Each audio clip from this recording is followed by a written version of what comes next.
Good morning, everyone. I hope everyone is having a fabulous day so far.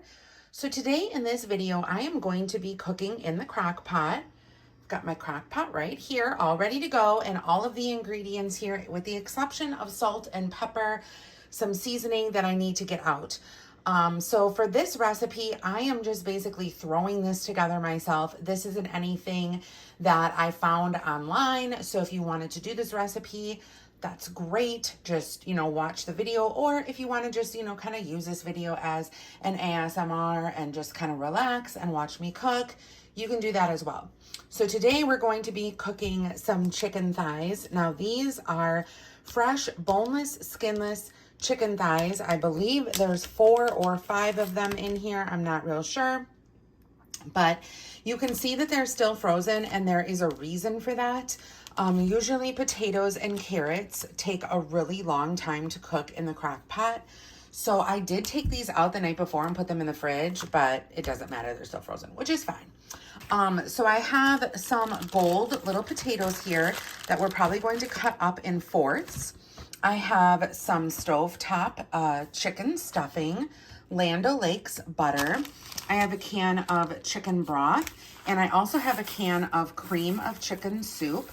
I have some baby carrots here that were left over from the last time that we did a crock pot meal, and I have 1 onion. So the first thing I'm going to do is prep all of this stuff, and then I'll come back and we'll basically just dump everything in. So I did actually spray my pan, as you can see. If you have a pan liner, you can do that as well. I am going to show you a little bit of what I do with the onion and how I chop it. So I have this little nice chopper thingy here, and I absolutely love it, you guys. So, oh my gosh, hold on. Oh, there. So it automatically chops it up for you. You have to have some muscle.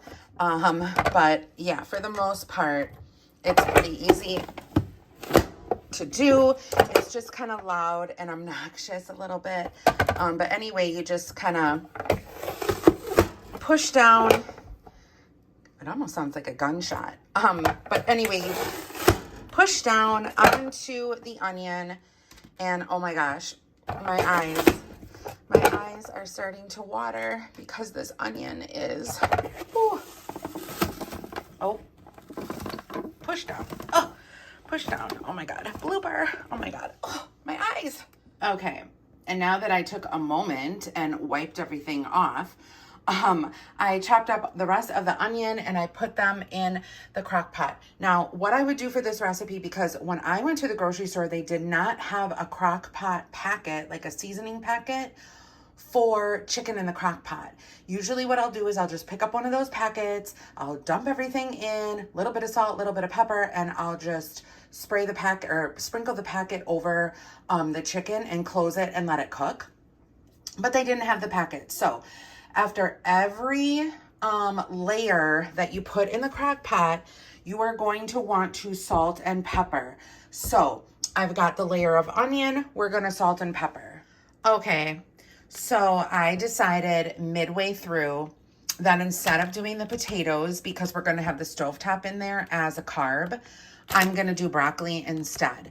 So I'm so sorry about the confusion. I'm just going to keep this for meatloaf for when I cook later on in the week. But anyway, so we're going to set that aside. So I have my carrots in there. I also put pepper and salt on there. And next we're going to add the broccoli. This is basically just dumping the broccoli in, getting it all in there. Yes, it is frozen. It will cook down. And there is our broccoli. You can break it up a little bit if you want. I'm just going to leave it. I think it'll be fine. We're just going to do a little layer of that. Again, we're going to salt and pepper. Okay, so I put the chicken thighs in there. I actually trimmed a little bit of fat off of there already. You can see some fat is still remaining, and that's okay. It's definitely going to cook down.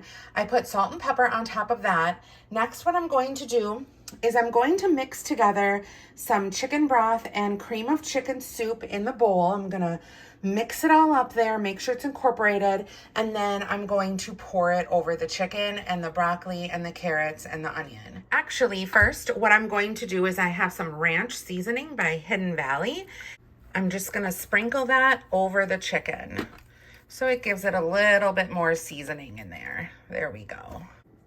Okay, so we mixed the 2 cans together and I whisked them up. We're going to pour this over the chicken and it's going to get incorporated in the broccoli and the carrots, and it's going to be a good seasoning there. There's little chunks of chicken from the can. Okay, next we are going to get our butter ready and our stovetop chicken. If you want, you can, certainly make your stovetop chicken stuffing on the stove.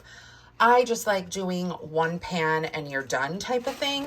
So now we're going to sprinkle our stovetop over the chicken. And this is going to give it a very crumbly kind of crust.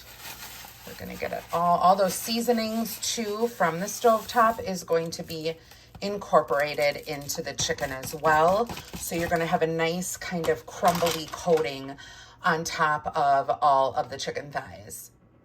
All right, and I have 1 stick of butter that I cubed up. I'm using the Land O'Lakes butter because this butter, ironically, does come from Wisconsin. I don't know if all of it comes from Wisconsin, but I have seen farms that have had the Land O'Lakes sign in front of their pastures and things like that, stating that they, contribute to the Land O'Lakes butter. So the reason why also I am putting butter on top of the stuffing, well, there's 2 reasons. One is to, make sure the moisture gets into that butter or get into the stuffing. But another reason is because these chicken thighs have no bones in them. And usually when you're cooking chicken, it will have the bones in. And when it doesn't, you lose a lot of fat and you lose a lot of the flavor. So you want to add fat to that, which in turn is why I add the butter. So that is going in. Okay, you guys, I think we're, pretty much set. This is how your normal Wisconsin mom will, make the Sunday dinner. So I am going to put the lid on this crock pot. I am going to plug this son of a bitch in. There we go. Got it. Oops, got it plugged in. And our little light, don't mind the mess here, it is dirty. Our little light goes on. We are going to cook this on high for 6 hours. And then we're gonna come back and I'll show you guys what it looks like when it's all done. Hey guys, so it's been 5 hours on high. And I'm just checking to see if the broccoli and carrots are done. So I am going to be taking the lid off here. I'm just gonna kind of slowly move a piece of chicken over, kind of dig in here, see if I can put my fork through one of the carrots, and I can. I would say maybe 30 more minutes and it should be complete. So I think what I'm gonna do is I think I'm gonna put the cover back on and I'm gonna unplug it and just kind of let it sit for a half an hour until I can make some rice, and we'll have that for a side. Hey guys, so this is the finished product to my chicken and rice and vegetable and stuffing recipe. I hope you guys enjoyed watching me make it. This is going to be my 1 meal a day for today. So I have 2 chicken thighs, lots of vegetables, and a little bit of rice. Don't forget to subscribe and comment down below if you think this looks scrumptious. I hope everyone has a great day, and I'll see you soon. Bye, guys.